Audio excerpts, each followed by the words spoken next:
ဒါဆိုရင်ကျွန်တော်တို့ company ကောင်းတဲ့ company ခန်းနဲ့ပတ်သက်ပြီးတော့ကျွန်တော်တို့ question လေးတွေကိုစပြီးတော့တွားကြည့်ပါမယ် question number 1ရဲ့ require လေးကိုရင်စကြည့်မယ် require ကိုရင်တော့ဖတ်ပါမယ် number A လေးမှာ calculate လို့ပြောတဲ့အတွက်ဒါဒီတွက်ပြရမယ် ဒါတွေကိုတွက်ပြရမလဲဆိုရင် for the year ended သူရဲ့နှစ်ကုန် date ဒီ 30th June 2017 ဒါဆိုရင်ဒါဒီနှစ်ကုန်တဲ့ date ပါဒါဆို opening date ကိုပြန်ဖော်ကြည့်ပါဒါဒီ closing date ဆိုရင်သူရဲ့ opening date ကိုပြန်ပြောကြည့်ပါ opening date ဒီ date ရဲ့ July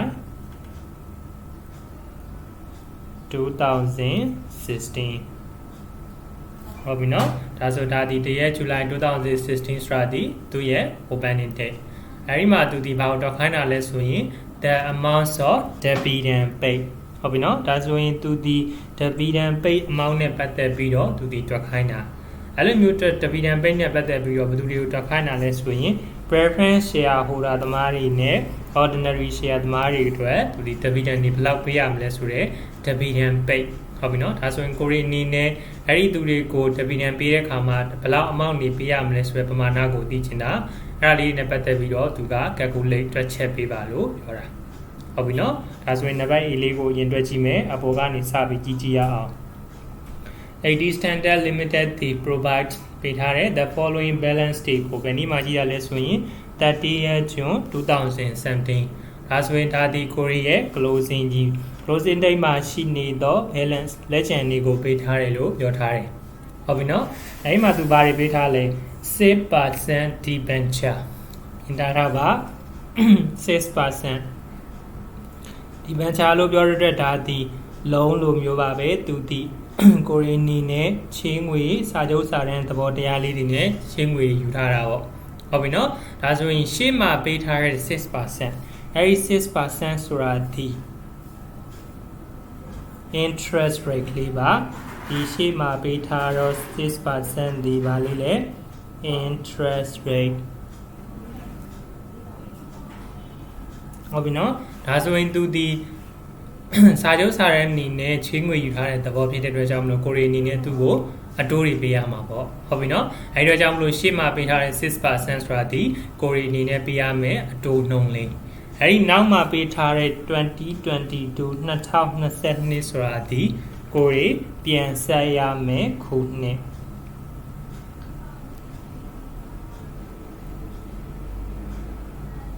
ဟုတ်ပြီနော်ဒါဆိုရင်ကိုရီးယားခုစင်းပိတ်တဲ့ကာလဒီ 30th June 2017 2019မှာပိတ်လိုက်တာမဟုတ်ဘူးလားဒါဆိုရင်ကိုရီးယားစင်းပြန်ဆက်ရမယ့်ကာလကကြတော့သူ့ကိုဒီဘန်ချာကြီးနဲ့ပတ်သက်ပြီးတော့ကိုရီးယားပြန်ဆက်ရမယ့်ခုနှစ်ဒီ2022ကျမှပြန်ဆက်ရမှာဒါဆိုရင်တွက်ကြည့်မယ်ဆိုရင်အနည်းဆုံး9နှစ်လောက်ရှိသေးတာပေါ့ဒါဆိုရင်ကိုရီးဒီလိုမျိုးပေးရန်တာဝန်တွေဒီတစ်နှစ်အထက်မှာရှိနေတာမဟုတ်ဘူးလားဒါဆိုရင်သူဒီဘယ်မှာသွားပြီးတော့ပြပေးရမှာလဲ non-current liability မှာသွားပြပေးရမယ်ဟုတ်ပြီနော်ကိုရီနဲ့တစ်နှစ်အတွင်းပေးရန်တာဝန်ဆိုရင်တော့ current liability မှာပြပေးရမယ်လေအခုဒီ2022လို့ပြောတဲ့အတွက်ကြောင့်မို့အဲ့ဒီ2022ပြည့်တဲ့အချိန်ကျမှပြန်ဆက်ပေးရမှာကိုရီးယားကိုစင်ပိတ်တဲ့ကာလဒီ2019ဖြစ်တဲ့အတွက်ကြောင့်လို့သူဒီကာလအဖြစ်9နှစ်လောက်ဝေးသေးတယ်ဒါဆိုရင်တစ်နှစ်အထက်ပေးရန်တာဝန်ဖြစ်သွားပြီအဲ့ဒီအတွက်ကြောင့်လို့ဘာမှသွားပြပေးရမှာလဲ non-current liability မှာသွားပြီးတော့ပြပေးရမယ်ရမယ်နော်ဒါဆိုရင်ရှေ့မှာပေးထားတဲ့ 6% ဆိုတာဒီ interest rate လေးနောက်မှာပေးထားတဲ့ခုနှစ်ဒီကိုရီးယားပြန်ဆက်ရမယ်ခုနှစ်ဆိုတာကိုသိရမယ်ရမယ်နော်ဒါလေးကိုနားလည်မလားဒါဆိုရင်ဆက်ကြည့်ပါမယ် cashier bank cashier bank လို့ပြောထားတယ်နောက်ကိုသွားကြည့်ပါနောက်မှာဘာလို့ပြောထားသေးလဲ credit လို့ပြောထားတယ်เนาะဒါကြောင့်မလို့ဒါဒီဘာလို့ပြောလို့ရလဲဆိုရင်ဒါဒီ credit side မှာသွားပြီးပေါ်နေတာဖြစ်တဲ့အတွက်ကြောင့်မလို့သူဒီ bank overdraft ဖြစ်သွားပြီအကယ်၍ debit side ဒါဆိုရင်တော့ဒါဒီ cashier bank ပေါ့အခုသူဒီ credit side မှာပေါ်တာဖြစ်တဲ့အတွက်ကြောင့်မလို့ bank overdraft သူ့ကိုမှသွားပြပေးရမလဲဆိုရင် current liability မှာသွားပြီးတော့ပြပေးရတော့မယ်ရမယ်နော်နောက်တစ်ခုဒီ cash in hand ကတော့ဘာမှပြပေးရမှာလဲ current assets မှာသွားပြီးတော့ပြပေးရမယ်နောက်တစ်ခု inventory သူဒီဘာမှမပြောထားဘူးကိုရီနေတဲ့တိရမှာဒီမှာပေးထားတဲ့ balance တွေဒီဘယ်နေ့မှရှိတာလဲ30ရက်ဂျွန်2019မှာရှိနေတယ်လို့ပြောထားပြီးသားဟုတ်ပြီနော်အဲ့အတွက်ကြောင့်လို့ဒါဒီကိုရီရဲ့စီရင်ပိတ်တဲ့နေ့ closing date မှာရှိနေတဲ့လက်ကျန်တွေကိုပေးထားတာဒါကြောင့်မလို့ဒီမှာပေးထားတဲ့ inventory ကြီးဒီလည်းဘာ inventory ဖြစ်သွားပြီလဲ closing inventory ဖြစ်သွားပြီ closing inventory ဖြစ်တဲ့အတွက်ကြောင့်လို့မှာသွားပြပေးရမှာလဲ current assets အောက်မှာသွားပြီးတော့ပြပေးရမယ်ရမယ်နော်နောက်တစ်ခုဒီ other variable တွေပေးထားပါတယ် other variable ဖြစ်တဲ့အတွက်ကြောင့်မလို့ current liability အောက်မှာသွားပြမယ်နောက်တစ်ခုဒီ other receivable ဒီလည်း current assets အောက်မှာသွားပြပေးရမယ်ဟုတ်ပြီနော်နောက်တစ်ခု property plants and equipment properties plants and equipment နေဒီဘာတန်ဖိုးတွေပေးထားတာလဲ carrying value ဒီနေရာပြည့်ဆိုရင် net book value အသက်တင်တန်ဖိုးတွေကိုပေးထားတာရမယ်နော်နောက်ထပ်တစ်ခု share capital ဒါဒီခေါင်းစဉ်လေးပါဟုတ်ပြီနော်ဒါဆိုရင် share capital အောက်မှာမှသူဒီဘယ်နှမျိုးရှိနေရလဲနှစ်မျိုးဖြစ်နေတာပထမတစ်ခုဒီ ordinary share နောက်တစ်ခုဒီ preference share ကြည့်ရအောင် ordinary share လို့ပြောရင်ကိုရီဒီ at $1 each တစ်စောင်ကို$1လို့ပြောချင်တာဟုတ်ပြီနော်ဒါဆိုရင်အဲ့ဒီမှာပါနေတဲ့$ဆိုတဲ့အရာလေးဒါလေးဒီတနည်းအားဖြင့်ပါလဲလို့ပြောရင်သူဒီပါ value အားလေးလေပါ value တန်ဖိုးလေး ordinary share ရဲ့တစ်စောင်ဒီမှာတန်ဖိုးဒီဘယ်လောက်လဲတစ်စောင်ကို$လို့ပြောချင်တာ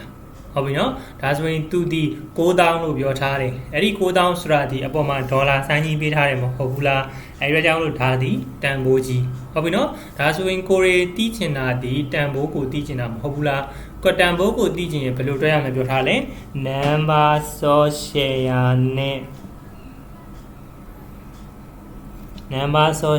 နဲ့ပါ value မူရင်းအရင်တန်ဖိုးနဲ့ဘာလုပ်ပေးရမှာလဲမြောက်ပေးရမှာမဟုတ်ဘူးလားဒါဆိုရင်$9000နဲ့$1နဲ့မြောက်ရင်ကိုရီရဲ့ amount ဒီဘယ်လောက်ရမှာလဲ$9000ရမယ်ဆိုတဲ့အဓိပ္ပာယ်ပေါ့ဟုတ်ပြီနော်ဒါဆိုရင် share အဆောင်ရည်ဒီလဲဘယ်လောက်လဲ$9000ပဲရမယ်နော် share ဆောင်ရည်ဒီလဲ$9000ပဲနောက်တစ်ခုဒီပါလဲ 7% preference share 7% preference share လို့ပြောတဲ့အတွက် preference share ဆိုတာဒီသူဒီဦးစားပေးခံရတဲ့ share မျိုးစားဒါကြောင့်မလို့သူဒီရှေ့မှာပေးထားတဲ့ percentage လေးဒီကိုရီကသူ့ကိုဘာလို့ပေးရမှာလဲ dividend ပေးရမယ် percentage ကလေးဟုတ်ပြီနော်ဒါဆိုရင်ကိုရီဒီအမြတ်ဝေစုတွေကိုတွက်ချက်ပေးတဲ့အခါမှာအဲဒီ 7% လေးဒီဘာလို့ပေးရမှာလဲ dividend တွက်ပေးရမယ် percentage ကလေးအဲဒီမှာလဲသူဒီ at $1 each တစ်စောင်ကိုဘယ်လောက်လဲ$1ပဲဒါဆိုရင်သူ့ရဲ့မူရင်းတန်ဖိုးကြီးကိုပေးထားတာဟုတ်ပြီနော်သူ့ရဲ့အရင်တန်ဖိုးကြီးကိုပေးထားတာဒါကြောင့်မလို့ဒီမှာပါတဲ့ preference share မှာပါတဲ့$ဒီလဲဘာလို့ပြောလို့ရလဲဆိုရင်ပါ value အရင်တန်ဖိုးလို့ပြောလို့ရတယ်ရမယ်နော်သူဒီလဲဘယ်လောက်ပေးထားတာလဲ$4000ခွဲပေးထားတာဒါဆိုရင်ဒါဒီပါပမာဏဖြစ်သွားပြီလဲဆိုရင် total amount လေးဟုတ်ပြီနော်ဒါဒီပါပမာဏလဲtotal amount လေးပါဒါဆိုရင်ကိုရီဒီတီးရမှာဒီ preference share stake ကို dividend ပေးမယ်ဆိုရင်ဘယ်လိုတွက်ရမှာလဲ formula လေးပေးထားတယ်လေ total amount နဲ့သူ့ကိုပေးမယ် percentage လေးနဲ့မြောက်တယ်မဟုတ်ဘူးလားဒါဆိုရင်$4000ခွဲနဲ့သူ့ကိုပေးမယ် dividend percentage 7% နဲ့မြောက်ပေးလိုက်ရင် preference share ရဲ့ dividend လေးကိုရမှာပေါ့နားလည်မလားရမယ်နော်နောက်တစ်ခုဒီပါပေးထားလဲ share premium ပေးထားတယ်ဒါဆိုရင်ဒါရီဒီကိုရီဒီ equity အောက်မှာသွားပြီးတော့သူ့ကိုပြပေးရမယ်နောက်တစ်ခုဒီ trade payable ဖြစ်တဲ့အတွက်ကြောင့်မလို့ current liability မှာပြပါမယ် trade receivable ဖြစ်တဲ့အတွက်ကြောင့်မလို့ current assets မှာပြပေးရမယ်ရမယ်နော်ကဲဒါဆိုရင်စက်ကြည့်မယ် additional information တွေနဲ့ပတ်သက်ပြီးတော့ at 1st July 2016ဒါဆိုရင်တရက်ဇူလိုင်2016ဆိုတာဒီကိုရီလုပ်ငန်းရဲ့ opening date ကြီး opening date မှာသူဒီပါပြောထားလဲ retain earning ဒီ1.263ရှိပါတယ်ဒါဆိုရင်ဒါဒီ opening balance BD တန်ဖိုးကြီးကိုပေးထားတာဘာနဲ့ပတ်သက်ပြီးတော့လည်းပြောရင် retain earning နဲ့ပတ်သက်လို့ဟုတ်ပြီနော် retain earning နဲ့ပတ်သက်လို့ balance BD တန်ဖိုးကြီးကိုပေးထားတယ်နောက်ပြီးတော့ဗာပြောထားသေးလဲ profit for the year ဒါဆိုရင်ဒီတစ်နှစ်အတွက် သူရဲ့ year ended ဒီ30ရက်ဂျွန်2017လို့ပြောတာဖြစ်တဲ့အတွက်ကြောင့်မလို့ဒီနှစ်အတွက်အမြတ်ကိုပြောတာဟုတ်ပြီနော်ဒါဆိုရင်ဒီနှစ်အတွက် profit for the year ဒီ6နှစ်333ညနောက်တစ်ခုဒီပါပေးထားလဲ on 30th June 2017ဒါဆိုရင် 30th June 2017ဆိုတာဒီကလိုကိုရီရဲ့ closing date ကြီးဟုတ်တယ်နော်အဲဒီ closing date မှာ the director ဒီ paid ဘန်ချက်နဲ့ပေးလိုက်တယ်တဲ့ဘယ်လိုပေးလဲဆိုရင် preference dividends တွေကို in full တနည်းအားဖြင့်ဆိုရင် preference dividend တွေဒီဘယ်လိုပေးရလဲ fully paid အပြည့်ပေးလိုက်ပြီဟုတ်ပြီနော်ဒါဆိုရင်ကိုရီနီနဲ့ fully paid လို့ပြောရင်တပန်ဒီဘယ်လိုရရလဲ rating earning ကောင်းမှာ debit cash or bank ကောင်းမှာ credit ဆိုပြီးတော့စီးသွင်းပေးရမယ်ဟုတ်ရဲ့လားဒါဒီ preference dividend နဲ့ပတ်သက်လို့တွက်တဲ့အခါမှာသူရဲ့ formula ဒီ total amount နဲ့ကိုရီရဲ့ dividend ပေးမယ် percentage လေးနဲ့ညှောက်ပေးလိုက်ရုံပေါ့ဟုတ်ပြီနော်နောက်တစ်ခုဒီပါလဲ ordinary dividends တွေကိုတော့ 0.25 per share တစ်စောင်ကို share တစ်စောင်ကို 0.25 နဲ့ ordinary dividend တွေကိုဘာလို့ပေးမှလဲပေးချေပေးပါမယ်လို့ပြောလိုက်တာဟုတ်ရဲ့လားဒါဆိုရင်သူဒီ ordinary dividend နဲ့ပတ်သက်လို့လဲသူဒီအပြည့်ပေးမှာပဲဟုတ်ပြီနော်သူဒီနှစ်မျိုးရှိရလို့ပြောခဲ့တယ် fully paid နဲ့ proposed dividend လို့ပြောခဲ့တယ်ဒါပေမဲ့ခုသူဒီဘာပြောလိုက်နေတယ်လဲ director အနေနဲ့ paid ပန်ချက်နဲ့ပေးလိုက်ပြီလို့ပြောတဲ့အတွက်ဒါဒီပတ်စံပေးလိုက်ပြီဆိုတဲ့သဘောတနည်းအားဖြင့်ဆိုရင် fully paid ပေါ့အဲ့အတွက်ကြောင့်မလို့ ordinary တွေကိုပေးလိုက်တာ ordinary dividend သမားတွေကိုပေးလိုက်တာဖြစ်တဲ့အတွက်ကြောင့်မလို့ကိုရီအနေနဲ့တွက်ပေးရတော့မယ်သူ့မှာ formula ဒီနှစ်မျိုးရှိနေတယ်ကိုရီကဘယ်လိုတွက်ရမလဲဆိုရင် dividend per share မဟုတ်ဘူးလားဒီပုဒ်စာမှာပေးထားတာဒီ dividend တစ်စောင်ကိုဘယ်လောက်ပေးမှလဲ 0.25 ဒါဆိုရင် dividend per share လို့ပြောရင်ကိုရီရဲ့ formula ဒီဘာနဲ့မြောက်ပေးရုံပဲလဲ number of share နဲ့မြောက်ပေးရုံပဲဟုတ်ရဲ့လားဒါဆိုရင် ordinary dividends ကိုလိုချင်တယ်ဆိုရင် number of share နဲ့ dividends per share နဲ့ညှောက်ပေးလိုက်ရုံပဲဒီလိုသူက percentage ပေးထားရတယ်ဆိုရင်တော့ total amount နဲ့မြောက်ရမှာပေါ့အခုသူက dividends per share ပေးထားတာဖြစ်တဲ့အတွက်ကြောင့်မလို့ဘာနဲ့မြောက်ပေးရမှာလဲ number of share နဲ့မြောက်ပေးရမှာဟုတ်ပြီနော်ဒါဆိုရင်ဒီပုဒ်စာနဲ့ပတ်သက်ပြီးတော့ကိုရီကဘာကိုတွက်ပြရတော့မလဲ require A လေးအရာ preference dividend ဒီဘယ်လောက်ပေးမှလဲ ordinary share dividend ဒီဘယ်လောက်ပေးမှလဲဆိုတော့ dividend amount တွေကိုတွက်ပြရတော့မယ်ဟုတ်ပြီနော်ကဲဟုတ်ပြီဒါဆိုရင်ပုဒ်စာနံပါတ်ကိုတက်ပါ question number 1 page number 73ပါ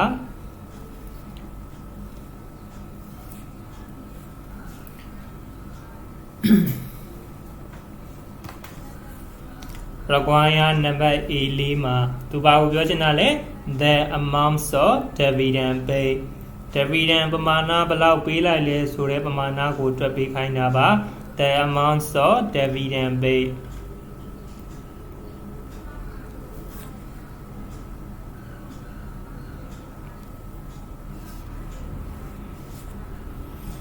ကိုရီရဲ့ dividend ပမာဏဘယ်လောက်ပေးခိုင်းလဲဆိုတာကိုတွက်ခိုင်းတာဒါဆိုရင်နံပါတ်1လေးကိုသိရမယ်နံပါတ်1ကဘာလို့လဲနံပါတ်1လေးဒီ preference share ဟုတ်တယ်နော်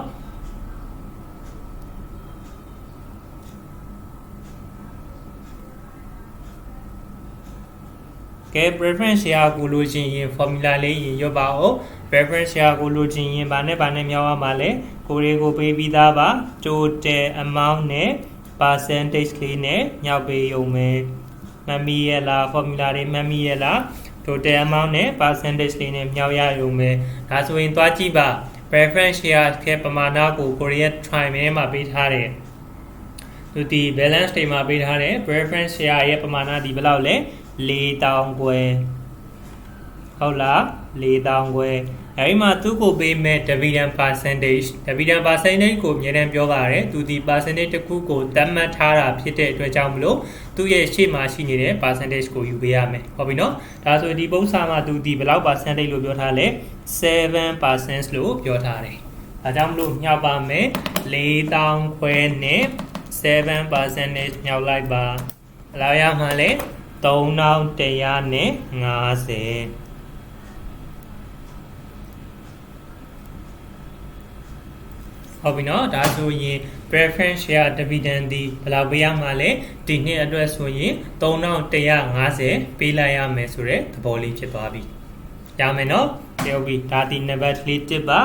နံပါတ်2ရှိပါသေးတယ်နောက်တစ်ယောက်ဒီဘယ်သူသမားတွေအတွက်လဲ ordinary share သမားတွေအတွက်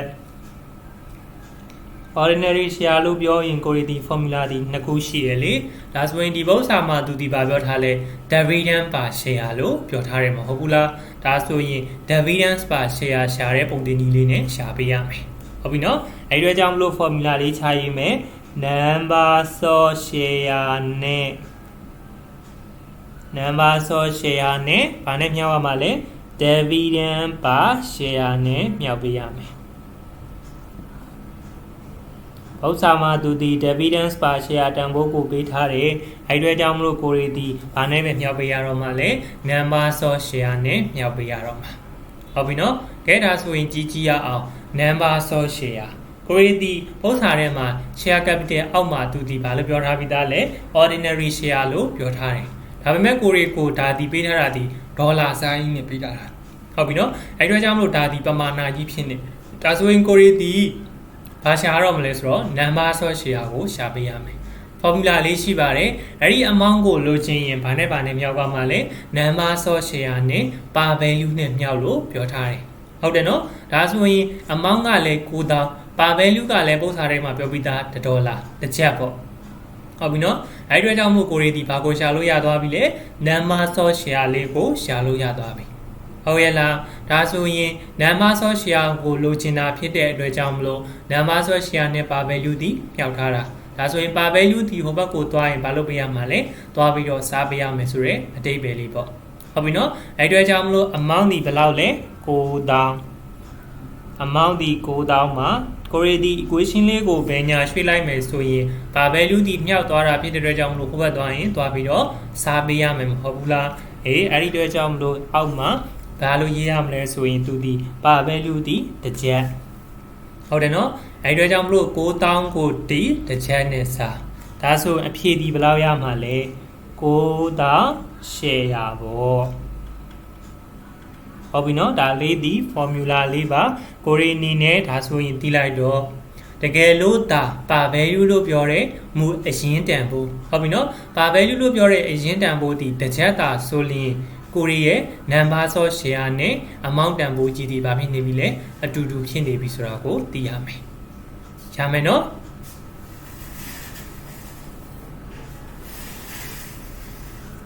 ဒါဆိုရင် number of share လေးရမယ်ရပြီဆိုရင် dividend per share ဒီတစ်စောင်းကိုဘယ်လောက်လဲသွားကြည့်ပါပုံစံထဲမှာပေးထားတယ် 0.25 ရမယ်နော်ဒါဆိုရင်တစ်ခုမှတ်ရမှာဒီ per value ဒါတစ်ချက်ဆိုရင်အဲ့ဒီ share က number of share ကိုအလွယ်ဒီနဲ့ရှာမယ်ဆိုရင် number of share နဲ့ amount နဲ့ဒီဘာဖြစ်လဲအတူတူပဲဆိုတာကိုအလွယ်ဒီနဲ့မှတ်ထားလို့ရတယ်ဟုတ်ပြီနော်နောက်ပို့စာရေးကြရင်တကယ်လို့ဒါ per value တစ်ချက်လို့ဒါပြောထားရင်ကိုရီကို number of share ရှာပါလို့ပြောရင်တန်းပြီးတော့ရှာလိုက်ရုံပဲဒီလိုမျိုး working အသေးစိတ်ချပြီးတော့မတွက်တော့ဘူးဟုတ်ပြီနော်ဒါကြောင့်မလို့ဒီပု္ပ္ပာမှာသူဒီ number of share ဒီဘယ်လောက်ဖြစ်သွားပြီလဲ9000ဖြစ်သွားပြီအဲ့ဒါဆိုသူရဲ့ dividend per share ဒီ 0.25 ဟုတ်ရဲ့လားဒါကြောင့်မလို့မြောက်လိုက်ပါမြောက်လိုက်ရင်အဖြေဒီဘယ်လောက်ရမှာလဲ2,500ဒါဆိုရင် ordinary share နဲ့ပတ်သက်ပြီးတော့ dividend ပိတ်ဒီဘယ်လောက်ပေးလိုက်ရတာလဲ2,500ပေးလိုက်ရတယ်ဆိုရဲအတိတ်ပဲလေးရလိုက်မယ်ဟုတ်ပြီနော်ဒါဒီ question number 1လေးရဲ့ number 8လေးပဲရှိပါသေးတယ်ဟုတ်ပြီနော်ဒါဆိုရင်အောက်မှာပု္ပ္ပာကလက်ကျန်ရှိနေသေးတယ်ဒါကြောင့်မလို့ဆက်ကြည့်မယ် number B state ဖော်ပြပေးပါတဲ့ one difference လို့ပြောတဲ့အတွက်သူဒီခြားနာချက်ကလေးတစ်ခု between ဘယ်သူနဲ့ဘယ်သူလဲဆိုရင် ordinary share နဲ့ preference share ဒါဆိုရင် ordinary share နဲ့ preference share နဲ့ပတ်သက်ပြီးတော့ခြားနာချက်ကလေးတစ်ခုကိုဖော်ပြပေးပါလို့ပြောတာဟုတ်ပြီနော်ဒါဆိုရင်ကိုရီဒီရှေးမှာတော့ကိုရီဒီဟာလေးနဲ့ပတ်သက်ပြီးမြန်မာလူလေးတွေပြောခဲ့တယ်နော်ဒါဆိုရင်ဒီပု္ပ္ပာလေးမှာကိုရီဘယ်လိုဖြေမလဲတွားကြည့်ရအောင်ကျွန်တော်တို့ short question လေးရဲ့ number 4လေးကိုတွားပေးပါ short question လေးရဲ့ number 4လေးကိုတွားပေးပါ page စာမျက်နှာဒီ80မှာရှိပါတယ်ဒါလေးဒီ question number 1လေးရဲ့ question number 1လေးရဲ့ B ပေါ့နော်သူရဲ့အဖြေလေးပေါ့ ဒီမှာပြောထားပါတယ် state ဖော်ပြပြီးပါ one difference between ordinary shares နဲ့ preference share နဲ့ပတ်သက်ပြီးတော့ difference ခြားနားချက်ကလေး one ဆိုတစ်ခုကိုဖော်ပြပေးဒီမှာသူဒီနှစ်ခုကိုဖော်ပြပေးထားတယ်ကိုရီ sorry ရပြောပြီးသားပါ preference share ဆိုတာဒီသူဒီ dividend state လို့ခေါ်တဲ့အမြတ်တွေဝေစုတွေကိုလက်ခံရရှိတဲ့အခါမှာကိုရီနဲ့အမြတ်ဝေစုတွေပေးရတာပေါ့အဲ့လိုပေးတဲ့အခါမှာသူဒီ percentage တစ်ခုပေါ်မှာပေးတာဖြစ်တဲ့အတွက်ကြောင့်မလို့လုပ်ငန်းတွေမြတ်တာတွေမမြတ်တာတွေဒါကိုသူတို့မစင်စားဘူးသူဒီပုံတွေရနေမှာပေါ့ဒါကြောင့်မလို့သူ့ကိုတနည်းအားဖြင့်ဆိုရင် fixed dividend လို့သတ်မှတ်ထားတယ်ဟုတ်ပြီနော်နောက်တစ်ခု ordinary share dividend ordinary share dividend သမားတွေကကြတော့သူကအဲ့လိုမဟုတ်တော့ဘူးခုနကတော့ငါပြောခဲ့တဲ့ preference share သမားတွေကိုအရင်ဆုံးဝေစုတွေခွဲပေးရမယ်အဲ့လိုမျိုးခွဲပေးတဲ့ channel အမြတ်ကိုမှသူဒီအနည်းများပေါ်မူတည်ပြီးတော့သူတို့ကအမြတ်တွေကိုခွဲယူရတာဟုတ်ပြီနော်အဲ့အတွက်ကြောင့်မို့သူတို့ဒီပုံတင်မရှိပါဘူးသူတို့ကိုဘယ်လိုခေါ်လဲဆိုရင် variable dividend လို့ခေါ်တယ်အပြောင်းလဲမြဲတမ်းလွယ်တယ်ဟုတ်ပြီနော်အပြောင်းလဲဖြစ်နေတဲ့ dividend တစ်ခုအနေနဲ့သူတို့ကိုသတ်မှတ်တယ်ဒါလေးဒီသူတို့ရှေ့မှာတော့ကလည်း theory လေးမှာပြောခဲ့ပြီးသားနော်ဟုတ်ပြီနောက်တစ်ခုကိုရီနီနဲ့ preference share ကိုသာကိုင်မယ်ဆိုရင်ကိုရီကပုံတင်ပေးပိုင်ခွင့်မရှိဘူးဟုတ်တယ်နော်သူတို့ဒီ decision တွေမှာလည်းဝင်ရောက်ဆက်ဖက်ပိုင်ခွင့်မရှိသလိုပုံတင်လည်းပေးပိုင်ခွင့်မရှိဘူးအကယ်၍ ordinary share dividend ကိုသာကင်ထားမယ်ဆိုရင်တော့ကိုရီဒီဘာလုပ်လို့ရလဲ decision တွေမှာဝင်ရောက်ဆက်ဖက်ပိုင်ခွင့်ရှိတယ်နောက်တစ်ခုဒီပုံတင်ပေးပိုင်ခွင့်လည်းရှိလိမ့်မယ်ဟုတ်ပြီနော်ဒါမျိုးလေးတွေခြားနားချက်ကလေးတွေကိုကိုရီအနေနဲ့ဖြည့်ပေးရင်ရပါပြီဒါမလားဟုတ်ပြီနော်ဒါကြောင့်မလို့ဒီမှာပေးထားတဲ့ notes ကလေးတွေကိုတစ်ချက်ဖတ်ပေးပါမယ် ordinary shareholders တွေ have ရှိပါတယ်ဘာရှိလဲဆိုရင် voting right ရှိပါတယ် voting ပေးပိုင်ခွင့်ရှိတယ်ဒါသည် ordinary share သမားတွေရဲ့ခြားသူရဲ့ right တစ်ခုနောက်တစ်ခု preference shareholders သမားတွေကတော့ do not have မရှိပါဘူးဘာမရှိရလဲဆိုရင် voting right တို့မှာ voting ပေးပိုင်ခွင့်မရှိဘူးဒါမင်းနော်နောက်တစ်ခု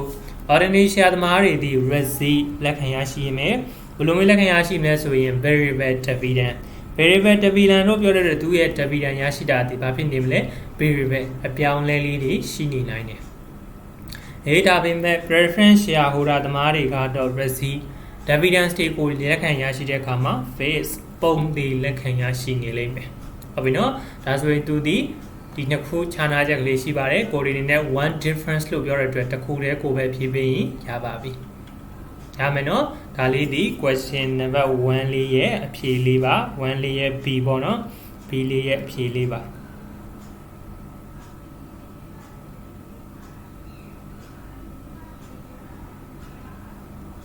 ကဲဒါဆိုရင် number B လေးရမလား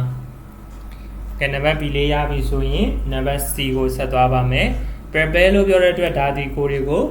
ကောင်ဆွဲခိုင်းတာပြင်ဆင်ရေးစားခိုင်းပြီးဘာကိုဆွဲခိုင်းတာလဲဆိုရင် statements of financial position ဒါဆိုရင် SOP ကိုဆွဲရမယ်ဘယ်နေ့မှလဲဆိုရင် 30th June 2017ဒါဆိုရင်ဒါဒီ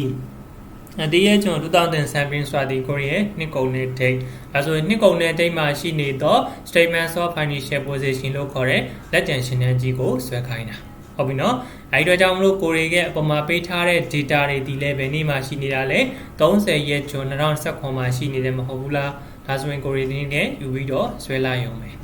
ရမယ်နော်ဟုတ်ပြီဒါဆိုရင်စာဆွဲမယ် statements of financial position ကိုဆွဲပါမယ် require ဒီ number C လေးနော်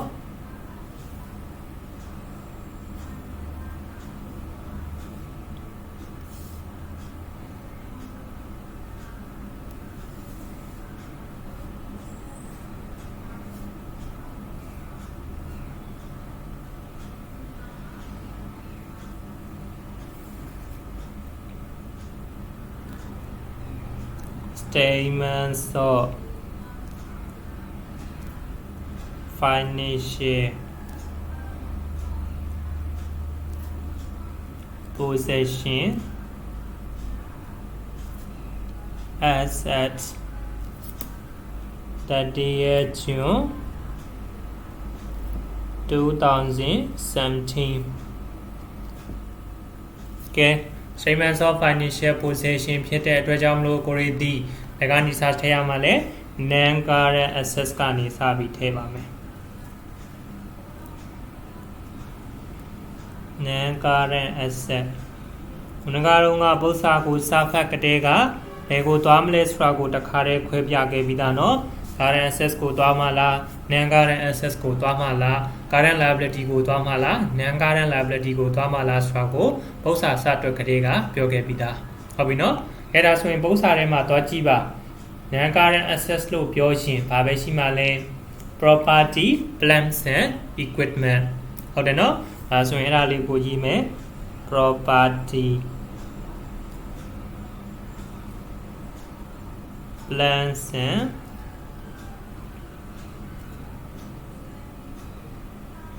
equipment. Timala mana redi nepo value go latayam. Abino, Ajamlo to Gale Pitare, carry value to your nepo value tibrale, nitty leya. That's when Tamido, Tela Yome, nitty leya. That's when now Tatashi de la Chibao, Nangaran assessma, Lataya Mekanani Shidila. Mashido so now to go Basile, current assess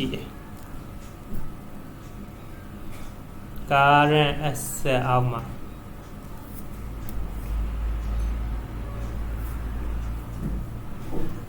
Tamaraku di inventory. Himalaya inventory di by inventory le closing inventory Pinyamino, closing inventory Twajiba. Tishe Nitonga not a cool closing inventory below trade receiver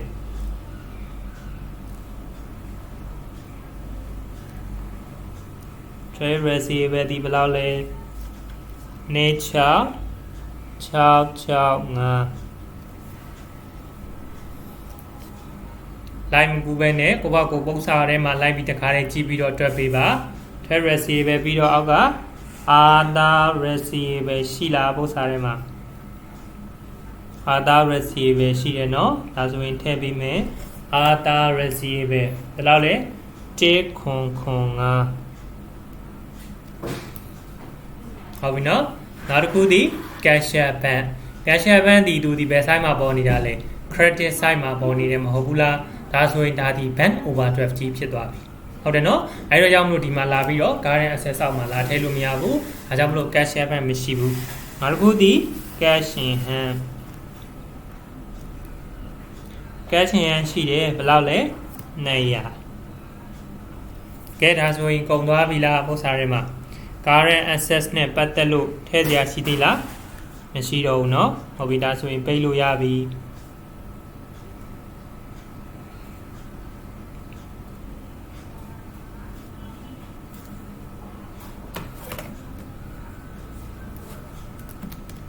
Shin Nitonga, Nature Chow Ngaye, Tick Pung Ngaye, Nayaye. Trapangado, Li Chow Shikonga.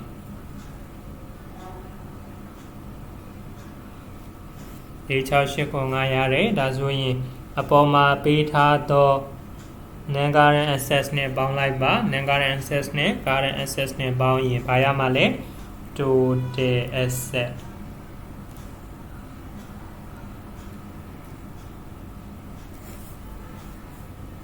Li Chow Shish Kongaye, Nitty Li Yaye. Online in Balaya Male, Nichow J, Nikonga. Tadi equation to chango Yababi. How we know to the asset. Not the change and the out chandy, Tadi Company Fine County Peter Jamlo, Capitalo Madonna Bu, equity and liability Pietabi.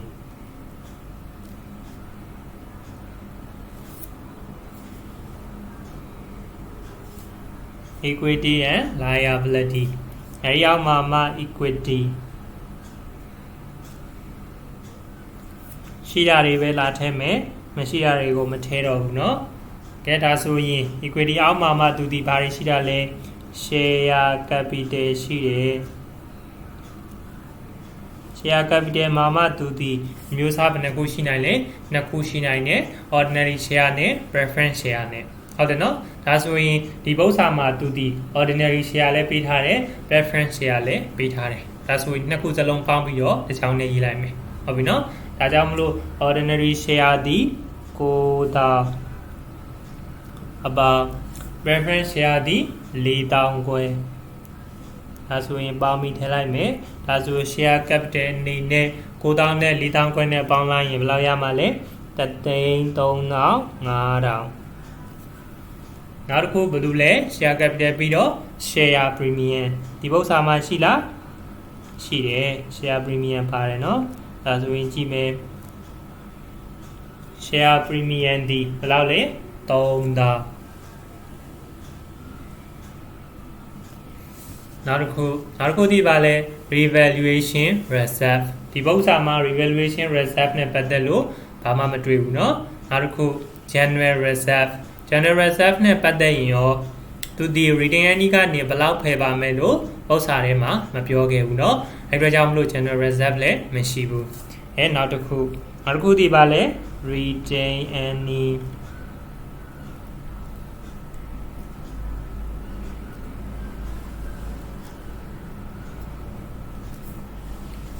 ဟုတ်ပြီเนาะဒါဆို retain earning နဲ့ပတ်သက်ရင်သူဒီကိုရီကိုဗာပေးထားလဲဆိုရင်ပု္ပ္ပစာထဲမှာ open နဲ့ retain earning တွေပေးထားတယ် profit တွေပေးထားတယ်နောက်တစ်ခုဒီဘာတွေပေးထားသေးလဲ dividend တွေတွက်ခိုင်းထားသေးတယ်ဟုတ်တယ်เนาะအဲ့အတွက်ကြောင့်မလို့ကိုရီဒီ statements of changes in equity မှာပါနေတဲ့ retain earning အကွက်ကလေးတိုင်းသွားကြည့်ရအောင်ဟုတ်ပြီเนาะဒါဆိုရင်ကြည့်မယ်အဲ့ဒီ retain earning အကွက်ကလေးကိုပဲလာရေးကြည့်မယ် opening retain earning ကိုတည်မယ်ဟုတ်လား opening retain earning ကိုတည်မယ်အဲ့ဒီမှာမှဒီနှစ်ထဲမှာမြတ်နေတဲ့ profit for the year တွေကိုလာထည့်တယ်မဟုတ်ဘူးလား statements of changes in equity ထဲမှာ retain earning တက်ကွက်ကလေးကိုပဲကြည့်မယ်เนาะ opening retain earning ကိုတည်မယ် profit for the year ကြီးကိုလာပြီးတော့ပေါင်းတယ်အဲ့ဒီထဲမှာသူ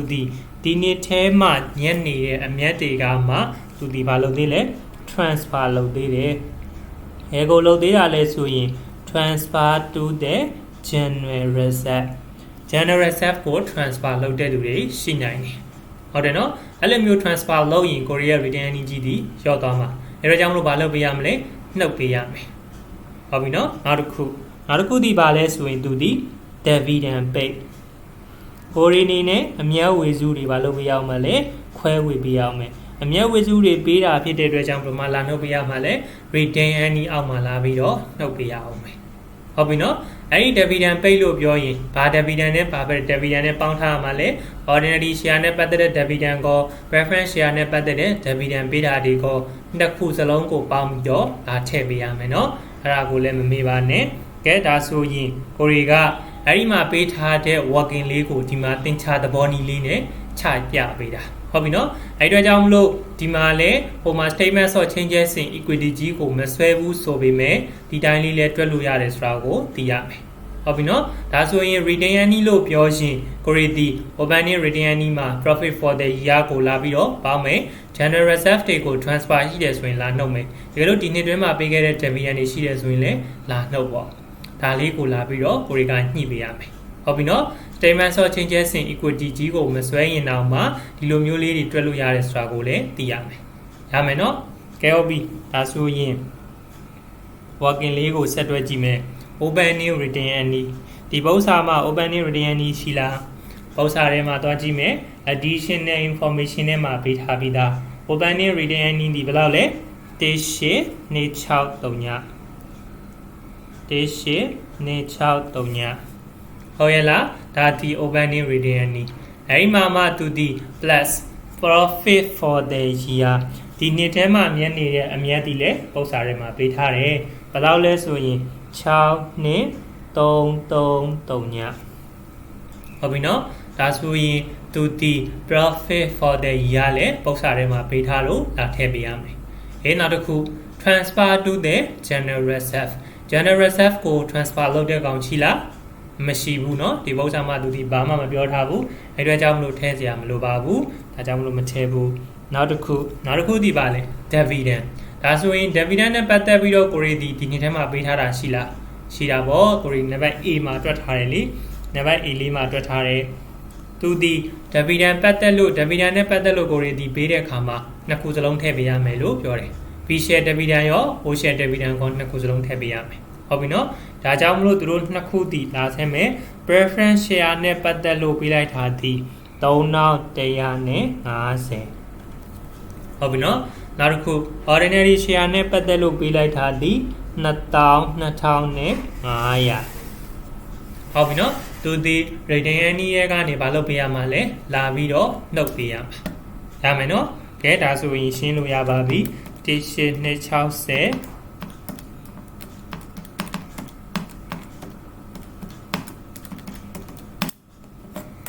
လောက်ရမှာလေ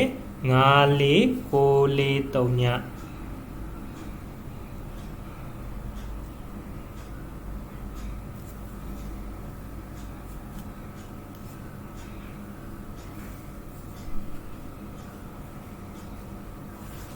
9493ညကဲဒါဆိုရင် equity ဘိုင်းနဲ့ပတ်သက်လို့နောက်ထပ်ထည့်စရာမရှိတော့ဘူးအဲကြောင့်မလို့ရှင်းလို့ရပါပြီ335,000ရဲ့3000ရဲ့9493ညရဲ့ပေါင်းလိုက်ပါလောက်ရလေနေကို9493ညဟုတ်ပြီနော်ဒါလေးဒီကိုရီဒီ company file နဲ့ကောင်းနဲ့ပတ်သက်ပြီးတော့နည်းနည်းလေးပြောင်းလဲသွားတဲ့အပိုင်းလေးဟုတ်ပြီနော်ဒါဒီ equity ဘိုင်းလေးပါကဲဒါဆိုရင်အောက်ကတော့ပုံမှန်တိုင်းပဲ equity ပြီးသွားပြီဆိုတော့ဗာလာမလဲ liability မှာ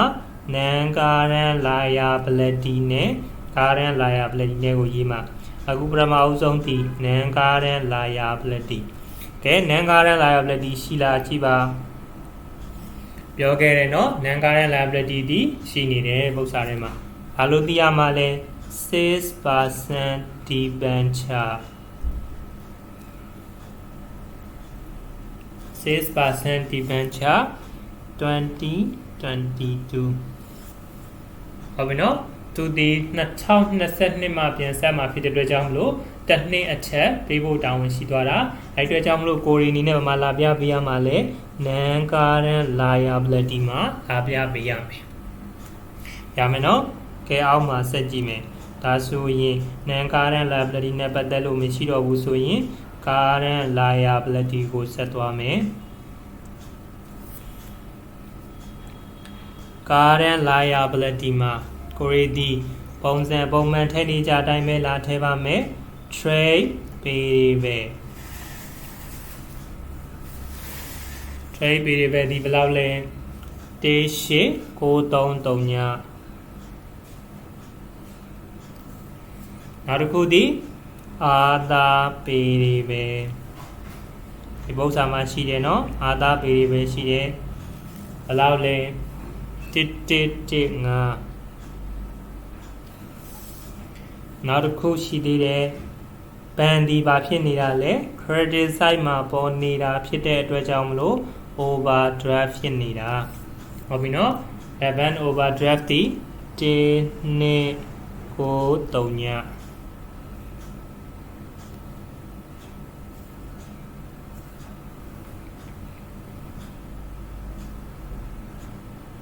ရမယ်နော်ကဲဒါဆိုရင်ပေါင်းမယ်ရှင်းစရာမရှိတော့ဘူးဆိုရင်ပေါင်းပါမယ်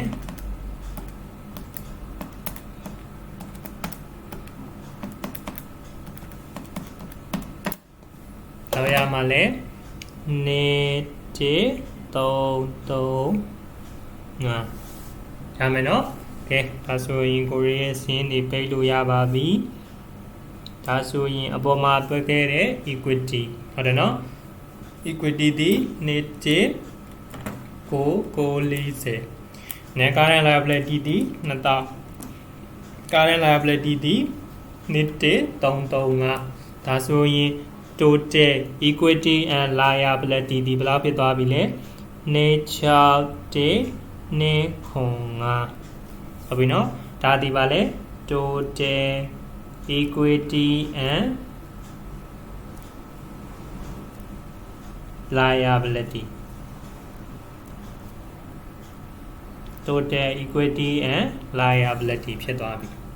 ဟုတ်ပြီနော်ဒါဆိုရင်အပေါ်က total asset ကြီးနဲ့ညီလာသွားကြည့်ပါ261,205ဒါဆို total assets နဲ့ total equity and liability နဲ့ညီသွားပြီ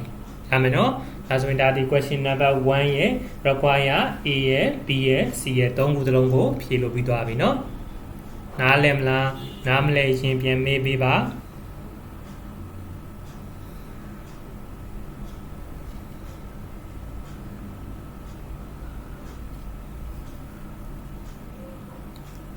ခဲ့ဒါဆိုရင်မေးစရာမရှိတော့ဘူးဆိုရင် question number 2ကိုဆက်သွားပါမယ် question number 2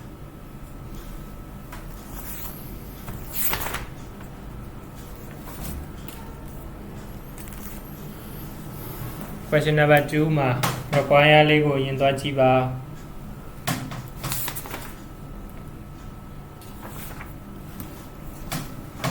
calculate တွက်ပေးပါဘာကိုတွက်ပေးရမလဲဆိုရင် the total amount of preference dividend paid ဒါဆိုရင် preference dividend နဲ့ပတ်သက်ပြီးတော့ dividend ဘယ်လောက်ပေးရမလဲဆိုရယ် total amount လေးကိုတွက်ခိုင်းတာဟုတ်ပြီနော်ဒါဆို preference dividend နဲ့ပတ်သက်ပြီးတော့ total amount dividend paid လို့ပြောတဲ့အတွက် dividend ဘယ်လောက်ပေးချေရမလဲဆိုရယ်ပမာဏကိုတွက်ရုံပဲ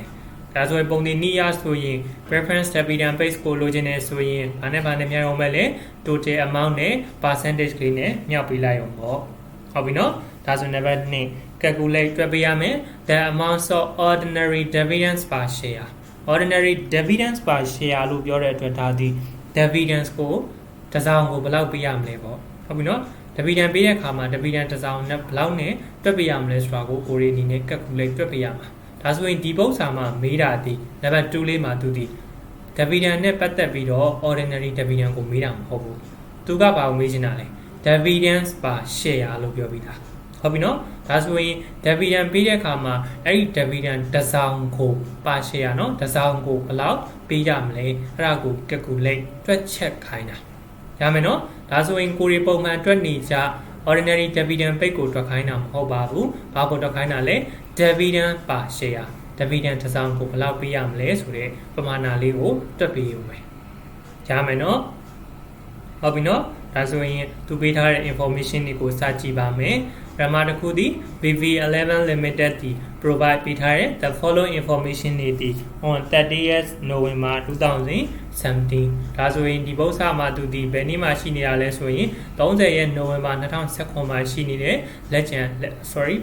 information တွေကိုပေးထားတယ်ဟုတ်ပြီနော်အဲဒီမှာသူဒီဗာပြောထားလဲ issue share capital နဲ့ပတ်သက်ပြီးရင်သူဒီနှစ်မျိုးစလုံးရှိနိုင်တယ်ပထမတစ်ခုဒီ4000လို့ပြောထားတယ်ဟုတ်ပြီနော် 7.5 preference share လို့ပြောတယ်ဒါဆိုရင်ဒါဒီ preference share နဲ့ပတ်သက်ပြီးတော့သူ့ကိုပေးရမယ်အမြတ်ဝေစုဒီ 7.5% အဲဒီသူ့ရှေ့မှာရှိနေတဲ့4000အဲဒီ4000ဒီသူ့ရဲ့ရှေ့မှာဒေါ်လာဆိုင်လည်းမပါဘူးဟုတ်တယ်နော်ဒေါ်လာဆိုင်လည်းမပါဘူးဒါဆိုရင်ကိုရီတီးလိုက်တော့ဒီလိုမျိုးဒေါ်လာဆိုင်မပါဘူးဆိုရင်ဒါဒီဘာကိုပေးထားလဲဆိုရင် number of share တန်ဖိုးကိုပေးထားတာဘာကိုပေးထားတာလဲ number of share အဆောင်ရည် preference share နဲ့ပတ်သက်ပြီးတော့ share အဆောင်ရည်ဘယ်လောက်လဲလို့ပေးထားတာဟုတ်ပြီနော်သူရှေ့မှာဒေါ်လာဆိုင်မပါဘူးနော်တကယ်လို့ဒေါ်လာဆိုင်နာပါတယ်ဆိုရင်တော့ဒါဒီ amount ပေါ့ဟုတ်ပြီနော်အခုဒီပုဒ်စာမှာသူဒီရှေ့မှာဒေါ်လာဆိုင်မပါတာဖြစ်တဲ့အတွက်ကြောင့်မလို့ဒီပေးထားတဲ့4000ဆိုတာဒီ number of share လို့ပြောတယ် share အဆောင်အရေးအတွက်ကိုပေးထားတာဟုတ်ပြီနော်နောက်တစ်ခုဆက်ကြည့်မယ်အဲ့ဒီ preference share နဲ့ပတ်သက်ပြီးတော့ at 0.5 each တစောင်ကိုဘယ်လောက်လဲ 0.5 ဒါဆိုရင်အဲ့ဒါဒီဘာတန်ဖိုးလဲ per value တန်ဖိုးဟုတ်ပြီနော်ဒါဆိုရင်ဒါဒီအရင်တန်ဖိုးကြီးကိုလည်းပေးထားတယ်အဲ့ဒါဆိုရင်ကိုရီက preference share လို့ပြောရှင်ကိုရီကဘာနဲ့မြောက်ရမယ်လို့ပြောပြီးသားလဲ preference share dividend ကိုလိုချင်တယ်ဆိုရင် total amount နဲ့ dividend percentage နဲ့မြောက်ပေးရမယ်မဟုတ်ဘူးလားဒါဆိုရင်ဒီမှာလိုချင်တဲ့ total amount တွေသူကတန်မပေးထားဘူးသူဘာနဲ့ပေးထားပြီးသားလဲ number of share နဲ့တစ်စောင်ပေးရတဲ့ per value အရင်တန်ဖိုးနဲ့ကိုပေးထားတယ်ဒါဆိုရင်ကိုရီက total amount ကိုလိုချင်ရင်ဘာနဲ့မြောက်အောင်မလဲ number of share နဲ့ per value တန်ဖိုးလေးကိုမြောက်ပေးရအောင်မယ်ဟုတ်ပြီနော်ဒါကြောင့်မလို့ရေးလိုက်ပါ total amount ကိုလိုချင်နေဆိုရင် total amount ကိုလိုချင်နေဆိုရင် number of share နဲ့ဘာနဲ့မြောက်ပေးဖို့လိုမလဲ per value နဲ့မြောက်ပေးဖို့လိုမယ်ရမယ်နော်ဒါဆိုရင် number of share ဒီ preference share နဲ့ပတ်သက်ပြီးတော့ share အဆောင်ရည်ဒီဘယ်လောက်ရှိတာလဲ4000 par value က 0.5 မြောက်လိုက်ပါ4000နဲ့ 0.5 နဲ့လောက်ရမလဲ2000ဟုတ်ပြီနော်ဒါဆိုရင် reference share နဲ့ပတ်သက်ပြီးတော့ total amount လို့ပြောရင်ဘယ်လောက်ရမှာလဲ2000ရလိမ့်မယ်ဒါဆိုရင်ကိုရီဘာရှာလို့ရသွားပြီလဲ preference share နဲ့ပတ်သက်တဲ့ dividend ကိုရှာလို့ရသွားပြီဟုတ်ပြီနော် dividend ကိုလိုချင်တဲ့ဆိုရင်ကိုရီဒီ total amount နဲ့ percentage လေးနဲ့မြောက်တယ်မဟုတ်ဘူးလားဒါဆိုရင် total amount က2000 percentage လေးဒီ 7.5% ဒါဆိုရင်ဒီဟာလေးကိုမြောက်လိုက်တယ်ဆိုရင်ကိုရီရဲ့ number 1အဖြေလေးရသွားပြီပေါ့ရမလားဒါလေးကိုနားလည်မလားဟုတ်ပြီနော်ကဲဒါဆိုရင်အောက်ကတစ်ခုကိုဆက်ကြည့်မယ်သူဒီ share နဲ့ပတ်သက်ပြီးတော့နှစ်မျိုးစလုံးကင်ထားတယ်နောက်တစ်ခုဒီ ordinary share ordinary share နဲ့ပတ်သက်ပြီးရင်လည်းသူဒီရှေ့မှာ9000လို့ရေးထားတယ်ခဏမပေးထားတယ်ဒေါ်လာဆိုင်လည်းမပါဘူးဟုတ်ပြီနော်အဲ့တော့ကြောင့်မလို့ကိုရီကသိရမယ်ဒါဒီလည်းဘာကိုပေးထားတယ်လို့သိရမလဲ number of share ကိုပေးထားတယ်လို့သိရမယ်ဟုတ်ပြီနော်ဒါဆိုရင် ordinary share နဲ့ပတ်သက်လို့အဆောင်ရည်ဒီဘယ်လောက်ရှိနေတာလဲ9000အဲ့ဒီမှာမှသူဒီ at $1 each အဲ့ဒီ$1လေးကိုဝိုင်းထားမယ်ဒါဒီပါတန်ဖို့လဲပါပဲလူသူဒီအရင်တန်ဖို့ဟုတ်ပြီနော်ဒါဆိုရင်ကိုရီဒီလဲဒီပု္ပ္ပစာမှာ ordinary share နဲ့ပတ်သက်ပြီးတော့သူ့ရဲ့ amount ကိုလိုချင်ရင် total amount ကိုလိုချင်ရင်ဘာနဲ့မြောက်မလဲ number of share နဲ့ par value လေးနဲ့မြောက်ပေါ့ဟုတ်ပြီနော် ordinary share နဲ့ပတ်သက်ပြီးတော့ကိုရီရဲ့ total amount ကိုလိုချင်ရင်ဘာနဲ့မြောက်ပေးရမှာလဲ number of share နဲ့ par value လေးနဲ့မြောက်ပေးရမယ် number of share ဒီပု္ပ္ပစာမှာ9000 ordinary share နဲ့ပတ်သက်လို့အဆောင်ရည်ဒီ9000 par value ဒီတစ်ချက်ဒါဆိုရင် total amount ဒီဘယ်လောက်ဖြစ်သွားပြီလဲ9000ဖြစ်သွားပြီနားလည်မလား total amount ရှာတာလေးရောအဆင်ပြေမလားဒါမယ်နော်အဲ့ဒါဆိုရင်ဆက်ကြည့်မယ် pay for the year after tax ဒါဆိုရင်သူဒီ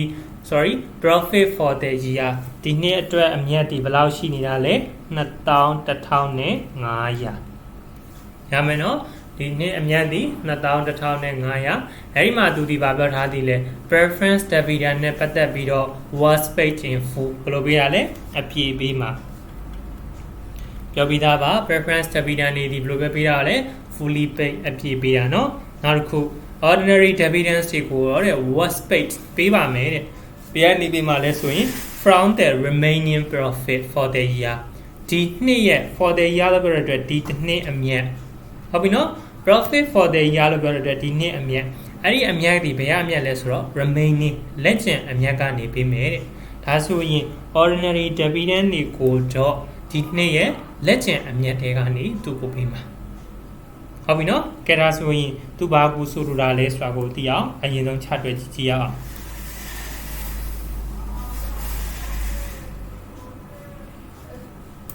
question number 2 page number 73ပါ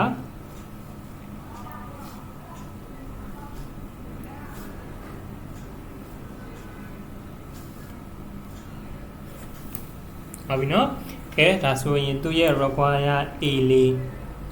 အရာဆိုရင်ကိုရီတီဘာကိုတွက်ပြရမှာလဲ the total amount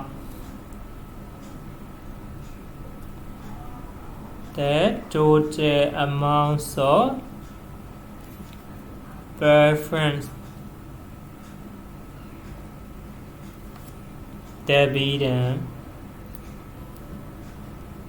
preference dividend paid total amounts of preference dividend paid preference dividend နဲ့ပတ်သက်ပြီးတော့ total amount dividend ဘယ်လောက်ပေးရမလဲဆိုရင် total amount ကိုတွက်ခိုင်းတာဟုတ်တယ်နော်အဲ့တော့ကြောင့်မလို့ကိုရီဒီတွက်ရမယ် formula လေးအတိုင်းပဲရေးပါမယ် formula ကိုပြောကြည့်ပါ formula ဒီ total amount နဲ့ percentage နဲ့မြောက်ပေးရတယ်မဟုတ်ဘူးလားဒါဆိုရင် total amount ကိုရဖို့ဆိုရင်ကိုရီဒီဘာနဲ့မြောက်ရမှာလဲ number of share လို့ခေါ်တဲ့ share အဆောင်ရည်4000နဲ့ par value လို့ခေါ်တဲ့တစောင်တန်ဖိုးအရင်တန်ဖိုးဟုတ်ပြီနော်သူ့ရဲ့အရင်တန်ဖိုးဒီ 0.5 ဒါလေးကိုကိုတွေက working line လေးထည့်ပေးရမယ်နော် 0.5 လို့ခေါ်တဲ့အရင်းတန်ဖိုးဒါလေးကိုမြှောက်လိုက်ခါမှာကိုရီရဲ့ total amount တန်ဖိုးကိုရမှာဟုတ်ပြီနော်4000 share နဲ့ 0.5 နဲ့မြှောက်ခါမှာ total amount တန်ဖိုးကြီးကိုရမှာအဲ့လိုရတယ်ဆိုကမှကိုရီရဲ့ dividend percentage ဒီဘယ်လောက်လဲ 7.5% ဟုတ်ရဲ့လားဒါဆိုရင်မြောက်လို့ရပြီ4000နဲ့ 0.5 နဲ့မြောက်တော့2000ကို 7.5% နဲ့မြောက်မှာဖြစ်တဲ့အတွက်ကြောင့်မလို့အဖြေဒီဘယ်လောက်ရမှာလဲ1500ဟုတ်ပြီနော်ဒါဆိုရင် dividend share နဲ့ပတ်သက်ပြီးတော့ကိုရီရဲ့ဒီနှစ်တွင်းမှာပေးခဲ့ရမယ်ပမာဏဒီဘယ်လောက်လဲ1500ပေးလိုက်ရမယ်ရမယ်နော်ကဲနောက်တစ်ခုနံပါတ်2နံပါတ်2ဒီ amounts of ordinary dividend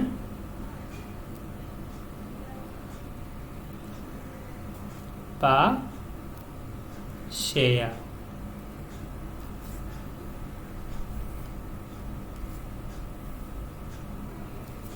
တနည်းအားဖြင့်ဆိုရင်တော့ဒါဒီ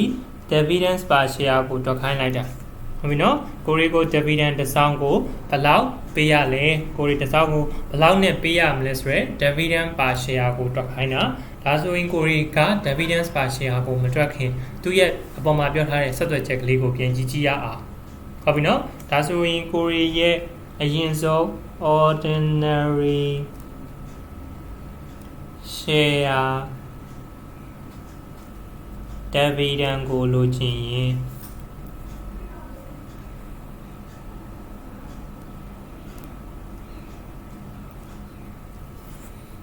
ဘာနဲ့မြောက်မှာလဲ number of share နဲ့ dividend per share နဲ့မြောက်တယ်မဟုတ်ဘူးလားဟုတ်လား number of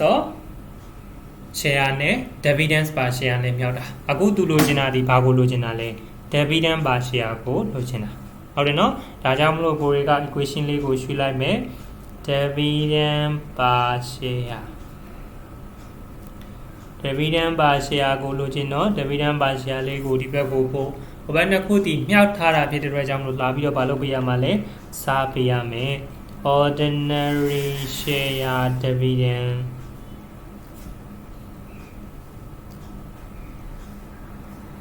ordinary share dividend ကိုတည်ပြီးတော့ဘာနဲ့စားပေးရမှာလဲ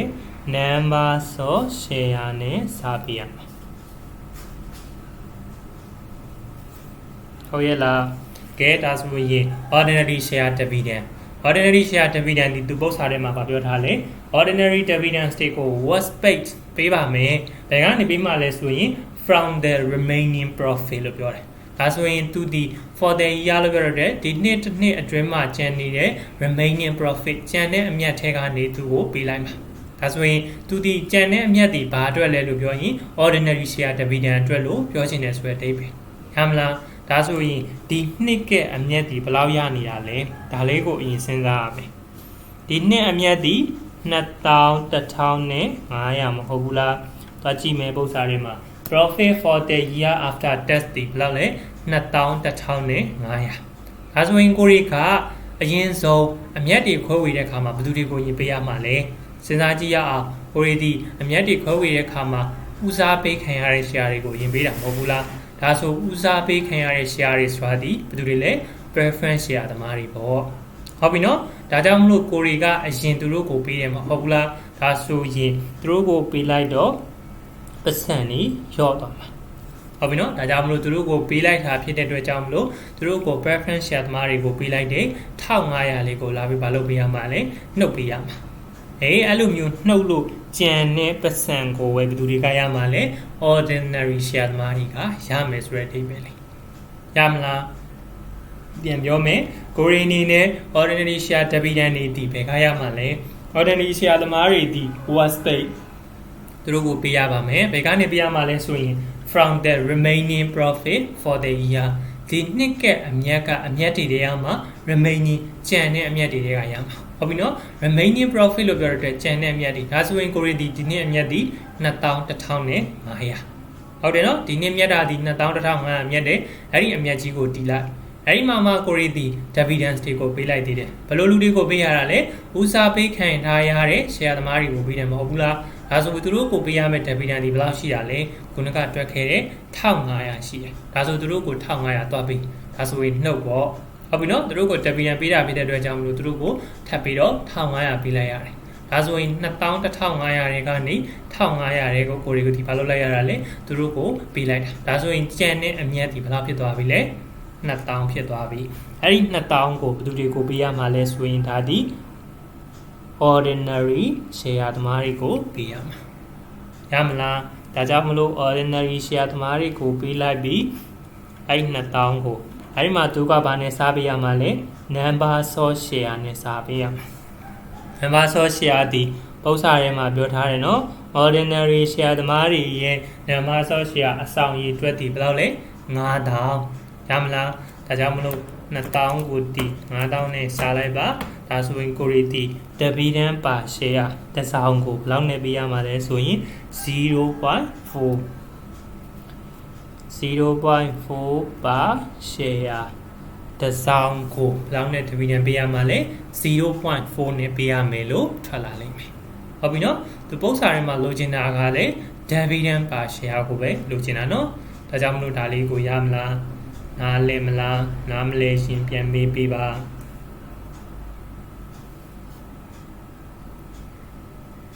question number 2လေးရဲ့ number A လေးပြီးသွားပြီဒါလေးကိုနားလဲမလား A လေးပြီးသွားရင် B ကိုဆက်သွားပါမယ် B မှာသူပါပြောထားလဲ complete ဖြည့်ပေးပါတဲ့ဘာကိုဖြည့်ပေးရမလဲဆိုရင် statements of changes in equity လေးကိုဖြည့်ပေးရမယ်ဒါဆိုရင်ကိုရီဒီ statements of changes in equity နဲ့ပတ်သက်လို့ကိုယ်တိုင်ဆွဲစရာမလိုတော့ဘူးသူကဆွဲခဲ့ပြီးသားဟုတ်ပြီနော်ဒါဆိုရင်သူ့ရဲ့နှစ်ကုန်ဒိတ်ဒီ30ရက် November 2017ဒါဆိုရင်နှစ်စဒိတ်ပြောကြည့်ပါသူ့ရဲ့နှစ်စဒိတ်ပြောကြည့်ပါ November ပြီးတော့1ရက် December 2016ပေါ့ဟုတ်ပြီနော်ဒါဒီသူ့ရဲ့ opening date ကဲဒါဆိုရင်ဆက်ကြည့်မယ်သူအဲ့ဒီမှာဘာတွေပေးထားလဲသူဒီတွေ့တယ်နော်သူရဲ့ format ထဲမှာကိုကသူ့ရဲ့မေကွန်းမှာပါတဲ့အကြောင်းအရာတွေကိုပဲဆွဲတာကိုရီဒီအနည်းဆုံး9ခုရှိရလို့ပြောခဲ့တယ်မဟုတ်ဘူးလားဒါဆိုသူဒီ9ခုတော့မဆွဲဘူးနော်သူမှလိုအပ်တဲ့အကြောင်းအရာတွေကိုပဲဆွဲထားတယ် share capital နဲ့ return earning ပဲပါတယ်ဒါဆိုနောက်က total ကိုလည်းနော်ထည့်ပေးရမှာပေါ့အဲ့မယ်နော်အဲ့မှာသူဘာပြောထားလဲ balance at 1st December 2016ဒါဆိုရင်သူဒီနှစ်စဒိတ် opening date မှာရှိနေတော့ဘာကိုပေးထားပြီးသားလဲဆိုရင်balance BDG ကိုလာပေးထားတယ်။အဲဒီမှာသူဒီ share capital ဒီ9,000ဒါဆိုရင်ဟုတ်လားမဟုတ်လားတွားကြည့်ကြည့်ရအောင် opening date မှာ share capital ဒီ9,000ရှိတယ်လို့ပြောခဲ့တယ်။ကိုရီကုန်းကရှာခဲ့တယ်လေ preference share dividends က share ဒီဘယ်လောက်လဲတွားကြည့်ဒီမှာ2,000ဟုတ်ဘူးလား။ဟုတ်တယ်နော် ordinary share နဲ့ပတ်သက်လို့သူ့ရဲ့ amount ဒီ9,000ဟုတ်ရဲ့လားကိုရီဒီသူက share ဆောင်ရည်နဲ့ပေးထားတာဖြစ်တဲ့အတွက်ကြောင့်မလို့ par value တန်ဖိုးတွေနဲ့ပြန်မြောက်ပေးရမယ်ဟုတ်ပြီနော်အဲ့လိုမြောက်မှသာလေကိုရီးယား total amount ကြီးကိုရမှာလေဒါဆိုရင် ordinary share သမားတွေဒီ9,000 P share သမားတွေဒီ2,000ဒါဆိုနှစ်ခုပေါင်းရင် share capital ဒီဘယ်လောက်ပြရမှာလဲ9,000ဖြစ်နေရမယ်ဒါဆိုမှန်လားမှန်တာပေါ့ဟုတ်ပြီနော်ဒါဆိုကိုရီးနီနဲ့9,000လို့ထည့်လိုက်တယ်ရမယ်နော်ဒါဒီတူတာမပေးခဲ့ဘူးဆိုရင်ကိုရီးဒီကိုပါကိုစဉ်းစားပြီးတော့ထည့်လို့ရတယ်နော်9,000ကဲဒါဆိုဆက်ကြည့်မယ်အဲ့ဒီမှာသူဒီ return earning ဒီဘယ်လောက်လဲ3,200ပေးထားတယ်ဒါဆိုရင် total မပေါင်းရသေးတာဖြစ်တဲ့အတွက်ကြောင့်မလို့ပေါင်းပေးလိုက်ပါကိုရီကို complete လို့ပြောတဲ့အတွက်ကိုရီဒီပြည့်စုံအောင်ဖြည့်ပေးရမယ်နော်ဒါဆိုရင်ပေါင်းလိုက်ရင်1,300ဟုတ်လား1,300အဲ့မှာသူဘာပြောထားလဲ profit for the year ဒီနှစ်အတွက်အမြတ်ဒီနှစ်အတွက်အမြတ်လို့ပြောတာဖြစ်တဲ့အတွက်ကြောင့်ဗမာသွားထည့်ပေးရမှာလဲ return earning အကွက်မှာသွားပြီးတော့ထည့်ပေးရမယ်ဟုတ်ပြီနော် return earning အကွက်မှာဒီနှစ်အမြတ်ဒီဘယ်လောက်လဲ2,500ပုံစံထဲမှာပြီးသားနော်ဒီနှစ်အမြတ်ဒီ2,500 return earning မှာလာပေါင်းတာဖြစ်တဲ့အတွက်ကြောင့်မလို့ total မှာလဲလာပေါင်းပေးပါ ရမယ်နော်နောက်တစ်ခုဒီပါလဲ dividend လို့ပြောရင်ကိုရီဒီဘယ်မှာလာနှုတ်ပြရမှာလဲ retain earning အောက်မှာလာပြီးတော့နှုတ်ပြရမယ်ဟုတ်လားဒါဆိုရင် dividend လို့ပြောရင်ကိုရီသိရမှာဒီ P share နဲ့ပတ်သက်တဲ့ dividend လဲပါရမယ် O share နဲ့ပတ်သက်တဲ့ dividend လဲပါပေးရမယ်ဟုတ်ပြီနော်ဒါဆိုရင် P share နဲ့ပတ်သက်တဲ့ dividend ကော O share နဲ့ပတ်သက်တဲ့ dividend ကောနှစ်ခုစလုံးကိုလာပြီးတော့ပေါင်းထည့်ပေးရမယ်ဒါဆိုပုံစံထဲမှာသွားကြည့်ပါ preference share နဲ့ပတ်သက်တဲ့ dividend ဒီဘယ်လောက်လဲ1500ဟုတ်လားနောက်တစ်ခု ordinary share နဲ့ပတ်သက်တဲ့ dividend ဒီကိုရီဒီဘယ်လိုပေးလိုက်တာလဲ remaining profit ကျန်တဲ့အမြတ်တွေကိုပေးလိုက်တာဟုတ်ဘူးလားအဲ့တော့ကြောင့်မလို့ကျန်တဲ့အမြတ်ဒီဘယ်လောက်လဲ2000ဒါဆိုရင် ordinary share နဲ့ပတ်သက်တဲ့အမြတ်ဒီ2000 P share နဲ့ပတ်သက်တဲ့အမြတ်ဒီ1500ဒါဆိုနှစ်ခုပေါင်းရင်ဘယ်လောက်ရမလဲ2000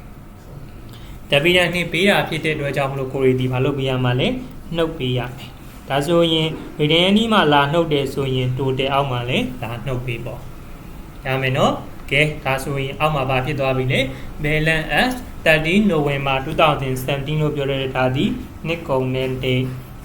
date ဆိုတနည်းအားဖြင့် closing ပေါ့ balance CD တန်ဖိုးကြီးကိုရပါပြီအဲ့ဒီ balance CD ကိုလိုချင်ရင်ကိုရီဒီဒါဒီ9000ဟုတ်လားနှစ်တင်900နဲ့နှစ်တင်900နဲ့ဒီ0ဖြစ်သွားမယ်ဒါဆိုရင်သူ့ဖြည့်ဒီ33200အကြောင်းမလို့ total ဒီလဲ13300ကိုရပါလိမ့်မယ်ရမယ်နော်တကယ်လို့ကိုရီကဒါကိုကိုယ့်ရဲ့ textbook မှာမဟုတ်ဘဲနဲ့ကိုယ့်ရဲ့ရေးတဲ့စာအုပ်မှာဖြစ်နေခြင်းလဲဆိုရင်လည်းဒါကိုပြန်ကူးပြီးတော့ရေးလို့ရတယ်နော်ရမလားဒီထိနားလဲမလားဒါဒီ question number B လေးနဲ့ပတ်သက်ပြီးတော့ကိုရီကဇာတ်လေးဆွဲပြီးတာနော်ဇာတ်လေးဆွဲပြီးတော့ကိုထဲမှာကူးထည့်လို့လည်းရပါတယ်တစုတစည်းရဲ့ဖြစ်အောင်ပေါ့နော်ကဲဒါဆိုရင် number B လေးပြီးသွားပြီဆိုရင်နောက်ဆုံး number C လေးကျန်သေးတယ် C လေးကိုဆက်သွားကြည့်အောင် require ကိုကြည့်ပါ calculate တွက်ပေးပါ the numbers of ordinary share issue ညင်တာထားမယ်numbers of ordinary share issue လို့ပြောတဲ့အတွက် issue လို့ပြောတဲ့အတွက်ဒါဒီထုတ်ထားကိုပြောတာပါဟုတ်ပြီနော်ဒါဆိုရင် ordinary share နဲ့ပတ်သက်ပြီးတော့ number အရေးအတွက်ဒါဆိုရင်ဒီနှစ်ထဲမှာ ordinary share နဲ့ပတ်သက်ပြီးတော့ issue လုပ်လိုက်တဲ့ issue လုပ်တယ်ဆိုတာထုတ်ရောင်းလိုက်တဲ့ share အရေးအတွက်ကို number လို့ပြောတဲ့အတွက်အရေးအတွက်နော်အရေးအတွက်ကလေးကိုဘာလို့ကမှလဲဆိုရင် calculate တွက်ပေးပါလို့ပြောတာဟုတ်ပြီနော်ဒါဆိုရင်ကိုရီဒီ ordinary share နဲ့ပတ်သက်ပြီးတော့ဒီနှစ်ထဲမှာဘယ်လောက်ထုတ်လိုက်လဲအဲ့ဒီအရေးအတွက်ကလေးကိုတွက်ပေးပါလို့ပြောချင်တာဟာမယ်နော်ဒါဆိုရင်ဥစ္စာအစားကနေကြည့်မယ် the director of B နော်ဒီတစ်ခါကျတော့ the director of B လို့ပြောတဲ့အတွက်ကုမ္ပဏီမတူတော့ဘူးနော်ပထမကုမ္ပဏီတုန်းက VV နော်ဒီတစ်ခါကျတော့ B ကုမ္ပဏီဖြစ်သွားပြီဒါကြောင့်မလို့ဒီပု္ပ္ပစာဒီ asset မဟုတ်ပါဘူးတသက်ပု္ပ္ပစာတစ်ပုဒ်ပေါ့နော်ဒါကြောင့်မလို့ the directors of BD တဲ့ provided ပေးထားတဲ့ the following information တွေကိုပေးထားပါတယ်အဲ့လိုပေးထားတဲ့အခါမှာ in addition to the statements of changes in equity for the year ended အဲ့ဒီမှာသူ့ရဲ့နှစ်ကုန်ဒိတ်ကိုပြင်ပေးပါသူ့ရဲ့နှစ်ကုန်ဒိတ်ဒီ 30th September 2018လို့ပြင်ပေးဟုတ်ပြီနော် 30th September 2018ဒါဆိုရင်သူဒီ statements of changes in equity နဲ့ပတ်သက်ပြီးတော့သူရဲ့နှစ်ကုန်ဒိတ်မှာရှိနေတယ်ဒါတွေကိုပေးထားတယ်လို့ပြောတာအဲဒီမှာသူပြောထားသေးလဲ 1st October 2017ဒါဆိုရင်ဒါဒီတရက်အောက်တိုဘာ2019ဆိုရင်ဒါဒီကိုရီရဲ့ opening date ဖြစ်သွားပြီသူရဲ့နှစ်ကုန်ဒိတ်ဒီ30ရက်စက်တင်ဘာ2018လို့ပြောတာဖြစ်တဲ့အတွက်ကြောင့်မလို့တရက်အောက်တိုဘာ2019ဆိုတာဒီ opening date ရမယ်နော်အဲဒီ opening date မှာ ordinary share capital ဒီဘယ်လောက်ရှိတာလဲ6000ဒါဆိုရင်သူဒီနှစ်စမှာ6000ရှိတယ်လို့ပြောထားတာတနည်းအားဖြင့်ဆိုရင်ဒါဒီ balance BD တန်ဖိုးကြီးကိုပေးထားတာဒါဆိုရင်ကိုရီဒီရှေးကပု္ပ္ပစာနဲ့တွားပြီးရောလို့မရဘူးเนาะသူဒီကုမ္ပဏီ name ကအစမတူဘူးဒီမှာပေးတဲ့လက်ကျန်တွေကအစမတူတော့ဘူးเนาะဒါဆိုရင်သူဒီ opening balance BD နဲ့ပတ်သက်ပြီးတော့ share capital ဒီ6000ရှိရလို့ပြောထားတယ်သူကဒီပု္ပ္ပစာမှာလိုချင်တာဒီနှစ်တစ်နှစ်အတွင်းမှာ ordinary share နဲ့ပတ်သက်ပြီးတော့ share ဘယ်လောက်ထုတ်လိုက်တယ်လဲဒါလေးကို calculate တွက်ချက်ခိုင်းတယ်เนาะခဲ့ဒါဆိုဆက်ကြည့်ရအောင် June the year and didn't nick on a chain, 30th September 2018, that's when to the town said shit, don't say September near a dream. Their amount of down on a town, Maya. That's we every mamma to the Pamana di Pale, down on a town, Maya, boarded, was received. Lekan Yashi Gabare, Pegani Yashi Alesui, from San issues of ordinary share. Tasui to the ordinary share go talk down like a pitted Rajamlo, the hidden a dreamer to the down Panatao Mayago, Lekan Yashi like it. Tasu to Gale Luginati, the hidden a dreamer, ordinary share, but loud like Ale, share a sound ye to Namago Lugina. Tugagu di Mababotale, to the a little toe young like the Pita Pita Jamu to ye, Pestan Pamana, Balau Yales Re, Pamana Ligula Botara. Obino, Gasetia, Arima to the a little toe young Chema, 0.25 each. The Zango Balale, 0.25 ne, Toyane. Tazu Arima 2 year Tamboli go Vitare, Arati Balale, 0.25. Tazu Dali, the Apita Villasuin. Value a yin and believe it on me. Obino, to the Darego Toyana Chema to the Balone Toyonale, 0.25 line Toyana. Aima to the premium or 0.1. Premium lower the daddy, a poji bababi. A poji di blale 0.1. That's in the both sama. Tuga, ordinary share go Toyone, Toyane Kama, bar value a bean, a poji ba tebio, Toyan like. Hamla. That's when 2 years, the sound of Palana young like Alice 0.25 ne, 0.1 ne go balobia male, bound be a marco. Hobino, that's when 2 address the Yala get down Conatown, Ayas Radi, did Naku bound be your Yala this way a tape. Yamla. Okay, that's when in the Ligo Nale to our chat with Gia. Never see liver, Tuloginati, Namba so ordinary share issue.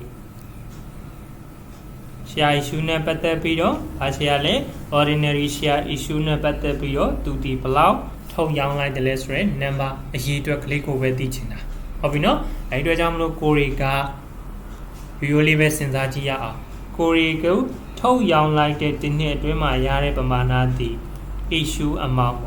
Obino, already Elimuti near to my Trugo, told young like the pamana the Bloya like Ale, Tola, down corner town name Ayago, Lekan Yashi like. Obino, that's when every down corner town Naya Yabu Sui, Senzaji then Kuridi Panema name Yabayamale. Number so. Share issue. How do you know? That's when Coridi told Liare share a sound ye a drone article issue price. Issue price low biore, told yin, Palaunet homeless or Pamana Lin, Piatem Hobula, that the using live. How we know? To the Coreko issue Pamana didn't tremor told like Tati, down on a town, Maya, Yabarelu, Pioge. That's why already the issue mount that man like that. We know that's why down on a Yabu Sui, Paneva name Yabia Male, Ori Pamana Taku Yabu Sui, Eric told like it a sound of Yene, told like a Zinone, Miabia Mabo. Emma Duga Babot Hadile, issue price. Issue price look your into the Yumia Babu, to the Pane go bound to Hale swing. Pa value ne, premium nego bound her. Hola. The Bosa Mayo, Pa value le pare, premium le pitare. Pa value the sound go to the below of your habitale 0.25. How do you know? Hey mama to the premium go 0.1 lotamatare. However, that's so to the 0.35 ne, the share go, told like this ray, a day belly, Pietoma. Yamla. That's who ye go it the Pagojaluya Dabile, Namba so share issue lego, Pienteluya Dame. ဟုတ်တယ်နော်ဒါဆိုရင်ကိုရီဒီ issue amount ဒီနှစ်တွင်းမှာထုတ်လိုက်တဲ့ ordinary share နဲ့ပတ်သက်လို့ share တွေထုတ်လိုက်တဲ့ပမာဏသည်18500တော့ရလိုက်တယ်ဒါဆိုရင်ဒီ18500ရဖို့အတွက်ဆိုရင်ကိုရီဒီဘယ်လိုမျိုးတွက်ရမလဲစဉ်းစားလိုက်တယ်ဟုတ်ပြီနော်အဲ့လိုစဉ်းစားလိုက်တဲ့အခါမှာ number of share issue share အဆောင်အရေးအတွက်နဲ့အဲ့ဒီထုတ်လိုက်တဲ့ဈေးနော် issue price နဲ့အဲ့ဒီညမှာတတိထားမှာဒီ issue price ကိုထုတ်တဲ့အခါမှာသူဒီဘာ value အရင်တန်ဖို့အပြင်ဘာလေးပါနေလဲ premium လေးပါနေတယ်ဒါဆိုရင်ကိုရီက premium လေးပါနေ premium လေးပါပေါင်းပေးဆိုတဲ့အဓိပ္ပာယ်ပေါ့ဟာမယ်နော်ဒါကြောင့်မလို့ 0.25 နဲ့ 0.1 နဲ့ကိုပေါင်းလိုက်မယ်ဒါဆိုသူ့ရဲ့ issue price ဒီဘယ်လောက်ဖြစ်သွားပြီလဲ 0.35 ဖြစ်သွားမှာပေါ့ရမလားရမယ်နော်ဟုတ်ပြီဒါဆိုရင်ကိုရီလိုချင်နေတဲ့ဘာလေးကိုရမှာလဲဆိုရင်numbers of ordinary share issue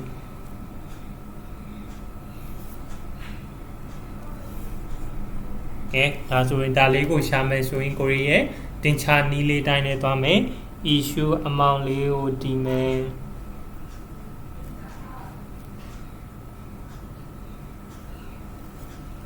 issue amount လေးကိုဒီမယ်ဗာလေးနဲ့စားမှာလဲ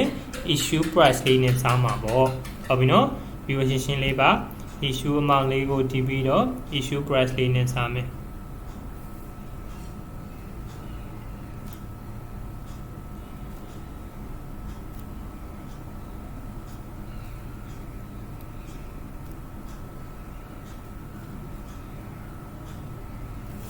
issue amount ဒီပု္ပ္ပာမှာ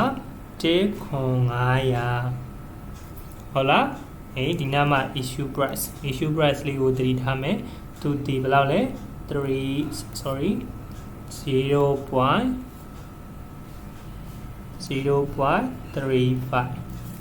ဟုတ်ပြီနော်ကဲဒါဆိုရင်ကိုရီလိုချင်နေတဲ့ဒီနှစ်တစ်နှစ်အတွင်းမှာ ordinary share နဲ့ပတ်သက်လို့အဆောင်ရေဘယ်လောက်ထုတ်လိုက်လဲဒါလေးကိုရှာလို့ရသွားပြီဒါကြောင့်မလို့စားလိုက်ပါအဆောင်ရေဘယ်လောက်ရသွားပြီလဲဆိုရင်5000 share ဖြစ်သွားမှာပေါ့ဟုတ်ပြီနော်ကဲဒါဆိုရင်ဒါလေးကသူ့မိကုန်းမေးတာဒီအထိပဲဒါမယ်နော်ဒါပေမဲ့ကိုရီဒီနေရာမှာတစ်ခုထပ်ပြီး knowledge လေးအနေနဲ့သိရအောင်ထည့်ပြီးရင်ဘာလဲဆိုရင်ကိုရီဒီ share တွေကို issue လုပ်တဲ့အခါမှာဈေးနေဘယ်လိုမျိုးသွင်းရမလဲ devil entry လေးပါအပေါ်လေးပြောပြခဲ့ပြီမယ်ဟုတ်ပြီနော်ဒါကြောင့်မလို့မှတ်ထားရမယ်နော် devil entry ဈေးနေဘယ်လိုသွင်းရမလဲဒါနဲ့ပတ်သက်ပြီးတော့လေ share issue တွေနဲ့ပတ်သက်ပြီးတော့ဟုတ်ပြီနော်ကဲဒါဆိုရင်ရှေ့မှာတော့ငါပြောခဲ့ပါတယ်ကိုရီဒီ share တွေကိုထုတ်ရောင်းတာဖြစ်တဲ့အတွက်ကြောင့်မလို့ကိုရီဒီဘာရမှာလဲပတ်စံရမှာပေါ့ဟုတ်ပြီနော်ဒါကြောင့်မလို့ cash ဒါမှမဟုတ် bank ပေါ့နော် cash or bank account မှာကိုရီဒီငွေရမှာဒါဆိုရင် cash or bank account မှာ debit ဟုတ်လားဒါဆို cash or bank account မှာ debit ဒါဆိုရင်အဆောင်ရည်ဒီ9000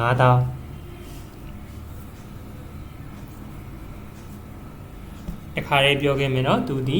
cash or bank account မှာ debit ဒီငွေဒီဘယ်လောက်ရတယ်လို့ပြောပြီးသားလဲ19500ရတယ်လို့ပြောခဲ့ပြီးသားဟုတ်ပြီနော်တကယ်လို့အဲ့လိုမဟုတ်ဘဲနဲ့ကိုဒီအဆောင်ရည်9000နဲ့ 0.35 နဲ့တွားမြောက်ပြီးထည့်ကြည့်နေဆိုလဲထည့်လို့ရတယ်ရမယ်နော်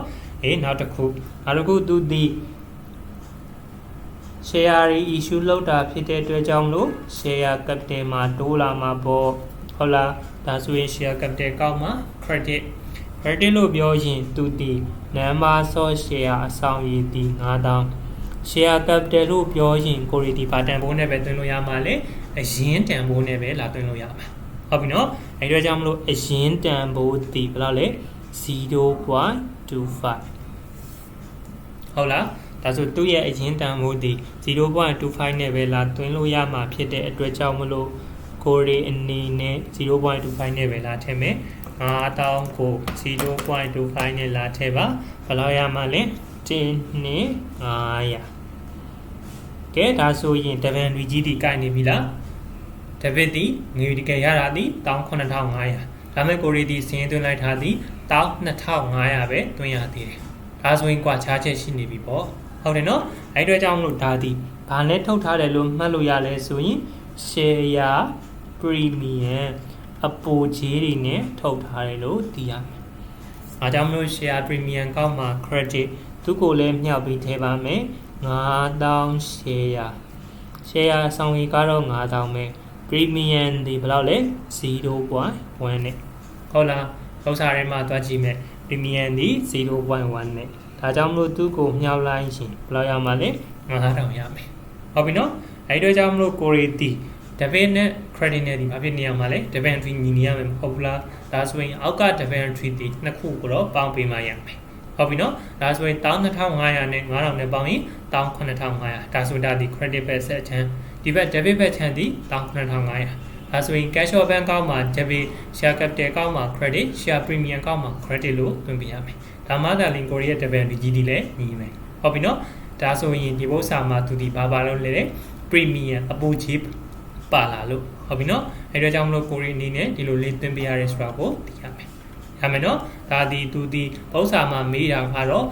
number of share issue ordinary share နဲ့ပတ်သက်လို့ share အဆောင်ကြီးဘယ်လောက်ထုတ်ခဲ့လဲဆိုတာကိုပဲတွက်ခိုင်းနော်ကိုရီကအဲ့လို share တွေအဆောင်ကြီးတွေထုတ်ထားရင်ကိုရီဒီဘယ်လိုမျိုးစီးရင်သွင်းရမလဲဆိုတော့ dividend လေးတွေကိုပါဆက်ပြီးတော့ပြောပြခဲ့ပေးတာ